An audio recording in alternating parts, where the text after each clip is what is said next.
We are all experiencing an unprecedented time in our lives right now. The level of uncertainty, anxiety, and fear can be overpowering as we learn to navigate in our new world, all doing our part, whether it be social distancing, staying home, and abiding by federal guidelines. There are so many on the front lines who are battling a war against an invisible enemy. Being on the front lines can place a person's physical and mental health in jeopardy. A team of professionals has come together and created a program called Resilient Minds on the Front Lines to bring tools, knowledge, skills, and instruction to assist in a time of need. This team is dedicated to helping those who help others. On today's webcast, our guest speakers are Dr. Michael Wiltsey and Brad, law enforcement officer, detective, SWAT operator, and master resiliency instructor in New Jersey. Dr. Wiltsey and Brad discuss how to break through mental health stigma in order to build your personal resilience. Your hosts for today's webcasts are master resiliency instructor Michael Pellegrino and Dr. Kate Tumulty-Felice, professor of education and psychology and coordinator of education programs. Resilient Minds on the Front Lines was created to bring you 15 minutes of hope in a world turned upside down. The topics in our webcasts are all meant to help those on the front lines help themselves and others.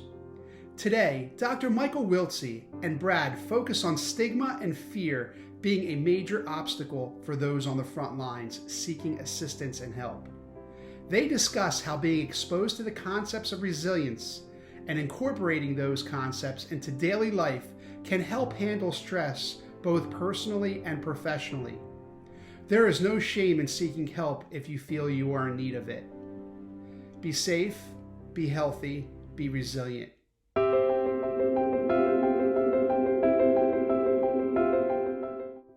Hi, I'm Dr. Mike Wiltsey. I'm part of the team here at Resilient Minds on the Front Lines. Stigma surrounding mental health in our society has been a major obstacle for individuals who are in need of mental health treatment to seek the help that they need. This can be especially true for first responders and those in the helping professions. Men and women in these professions usually choose these professions because of a desire to help others. Their jobs entail being mentally strong, having well-balanced and poised behavioral responses, making quick but sound decisions, and being effective and efficient problem solvers. These jobs are also highly stressful. And stress, anxiety, and depression do not discriminate. They affect everyone, regardless of your profession, regardless of your background. When these stressors begin to build up and go unresolved, you can quickly become overwhelmed. Seeking help in addressing these stressors is often imperative to our mental health functioning. But shame, embarrassment, fear, and stigma can stand in the way of seeking that assistance. Resilience helps us deal with stressors and adversity proactively, and it may serve to protect us from experiencing extreme levels of stress, anxiety, and depression. It can also help us bounce back from negative experiences. For some, resilience comes through experiencing adversity and utilizing that experience for personal growth and development. Stigma and fear can prevent someone from being exposed to the concepts of resilience as part of their treatment plan or their relapse prevention plan. I recently had the opportunity to discuss these issues with a law enforcement professional who went through this experience. Thankfully, he had the strength and the courage to push through that stigma and ask for the help that he needed when he needed it the most. As a result, he was able to engage in treatment and come out whole on the other side. He was exposed to the concepts of resilience in his treatment, which he has since incorporated into his daily life to further help with his recovery and his new approach to handling stress both in his professional and personal life. As I said, today we're going to talk about mental health stigma and breaking through that stigma in an effort to build your own personal resilience. I am joined today with my good friend Brad. Brad, would you like to introduce yourself, please? Yes, how you doing, sir? Hey, hello to all the viewers. My name is Brad. I'm an active duty law enforcement detective in New Jersey. I have approximately 13 years on the job. A little bit of background about myself, played college football, played Division I college football. After that, I got into law enforcement and have had a vast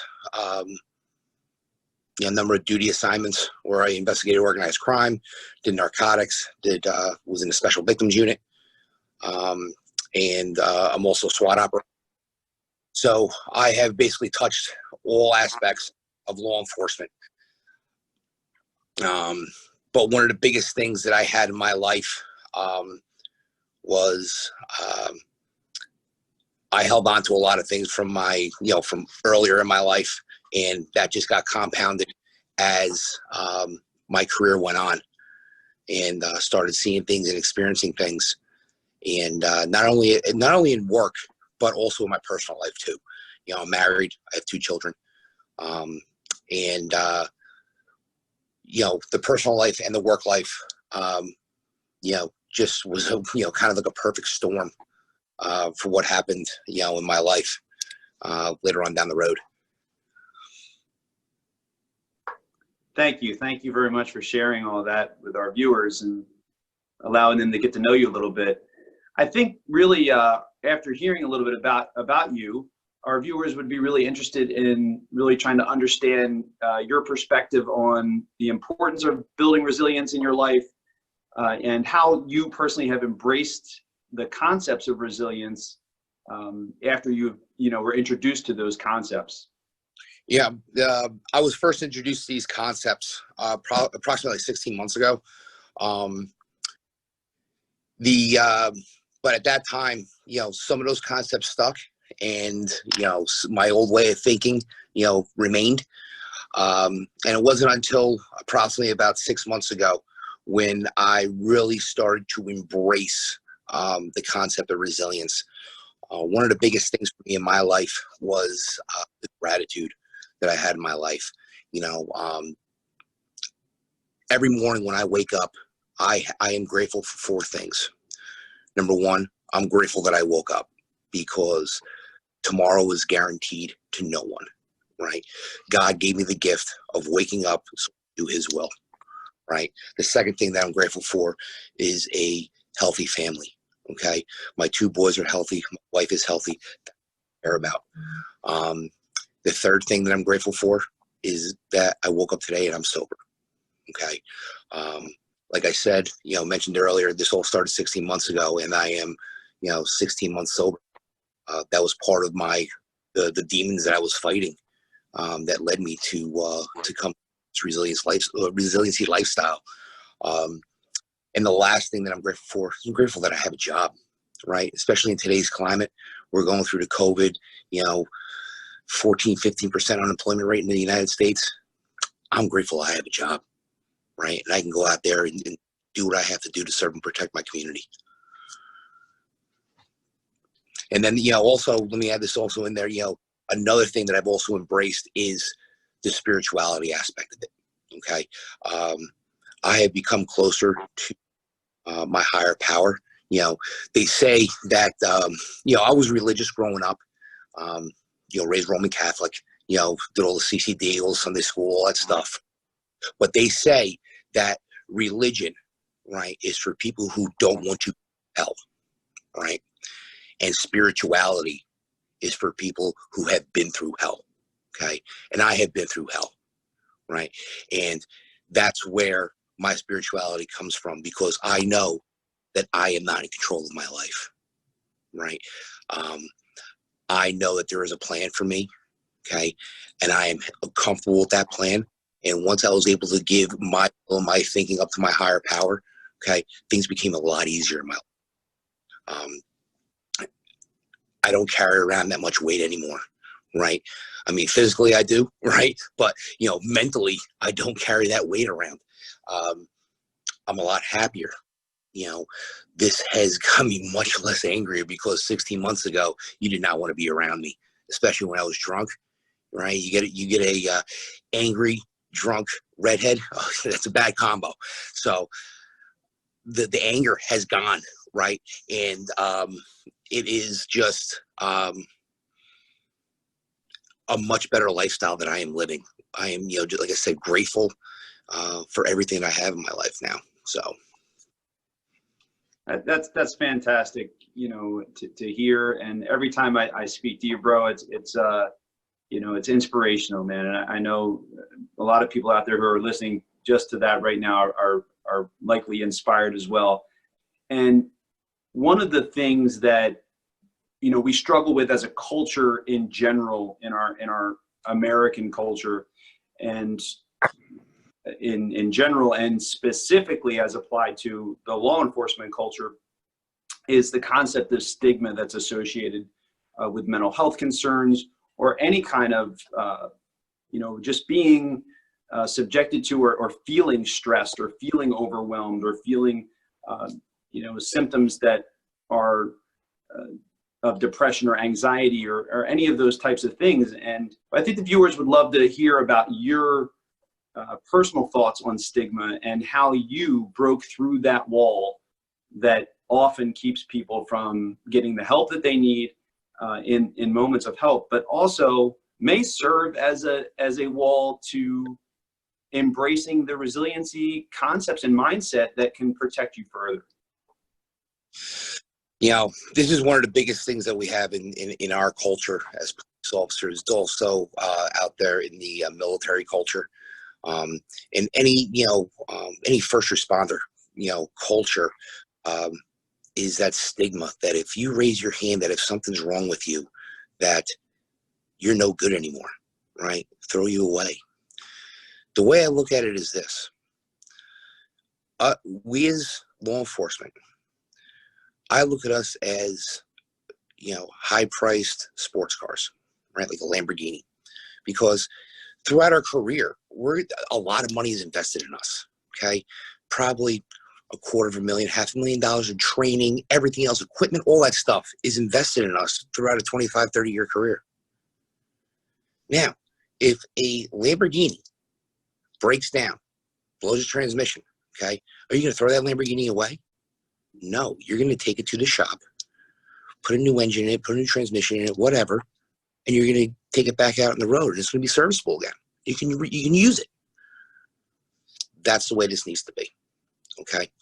Just because someone has, an officer, right, has something personal going on in their life or something traumatic happened to them, okay, let them process it, okay?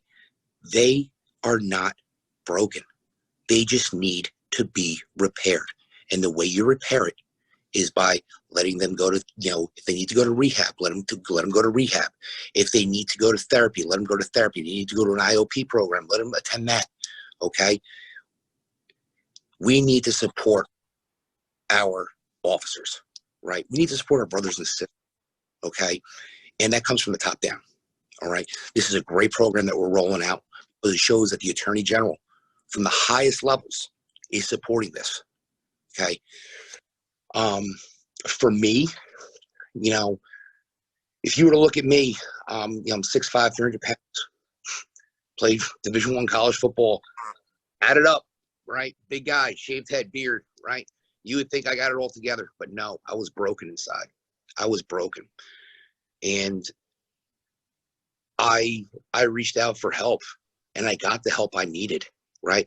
And I went to a place where I was with my own kind, a place where I was with active duty military, I was with veterans, and I was with first responders, okay? And that was the first time in my life that I felt normal, okay? And one of the concepts I had to adjust to was that concept of feeling comfortable while you're uncomfortable, right? Get comfortable feeling uncomfortable, all right? I had to become vulnerable, because for the longest time, right, whenever I became vulnerable, I just put up a shield. I put up a facade, and that facade was anger, right? And once I learned to break that down, okay, that's when the true me came on out, and I was able to deal with these things. So just because you're raising your hand and asking for help does not mean that you are broken, does not mean that you are weak, okay? But you are actually stronger for raising your hand and realizing that you need help, and you're going to get the help that you need, right? And that's what this resiliency program is all about, is breaking that stigma and making officers realize that getting help does not mean that you're broken. You're not going to lose your job. We're here to support you. Yeah, I think I couldn't agree more with everything you just said, and this is why I find your story so interesting, and I think compelling to the viewers and to anyone approaching this topic, is that in order to get there, sometimes in order to get to understand those concepts of resilience, it needs to kind of be also couched within and supported by an ability for us to recognize stigma for mental health concerns and break through that stigma so that people can get help if they need help, and that they're more open to these resiliency concepts to help prevent any problems in the future. And so the two areas, to me, they go hand in hand. Really understanding a story like yours points to that and points to how they go hand in hand. Just remember, as police officers, we experience a lot of vicarious trauma. Okay, we see a lot of things that the normal public does not see. All right, and what we need to do is able to process that trauma. And sometimes you may need to go to talk to a therapist. Sometimes you may need to go to an EMDR therapist, right, and have some EMDR therapy, right.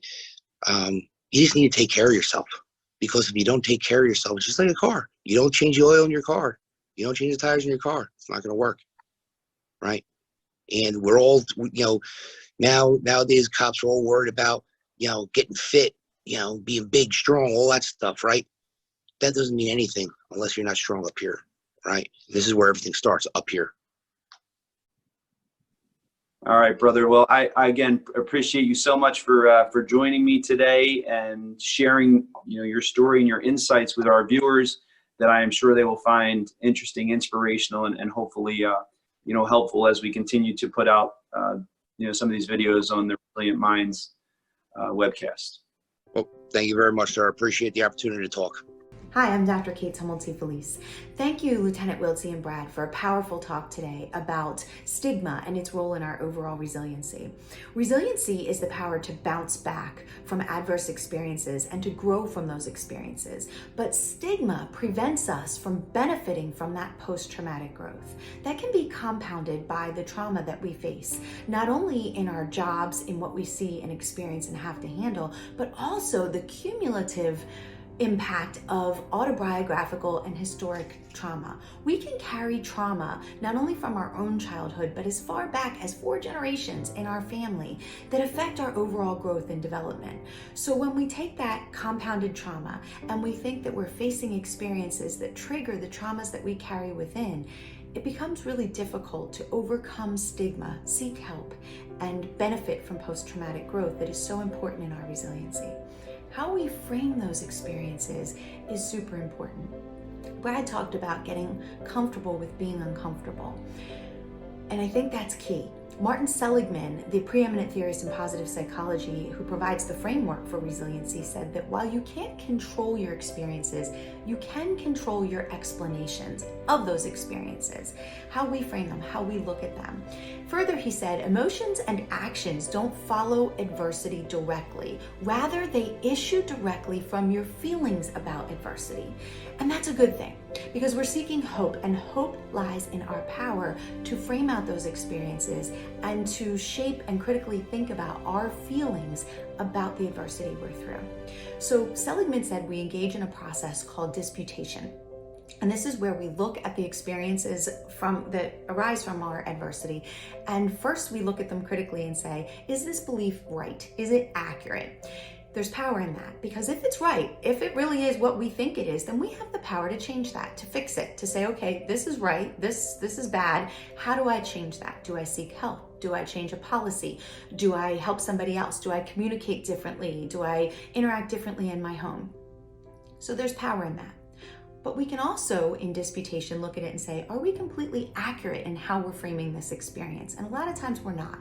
Distortions happen, emotionality happens, and we can seek help, and overcome stigma to say, maybe I'm not looking at this correctly, or there's a different way to look at it. Again, giving us the power to illuminate something that we might not have seen before. When the Japanese fix pottery, there's a process they use called kintsugi. And it's where they fix a broken piece. And Brad spoke of brokenness, and there's an opportunity in that brokenness, because when they fix it, they fix those cracks, and they keep the cracks and they fill it with gold, because they believe that that's part of the overall history of that piece, to look at that and that those cracks become more beautiful. Brad shared his story with us, and it allows us to open up and to realize that power has in it an inherent vulnerability.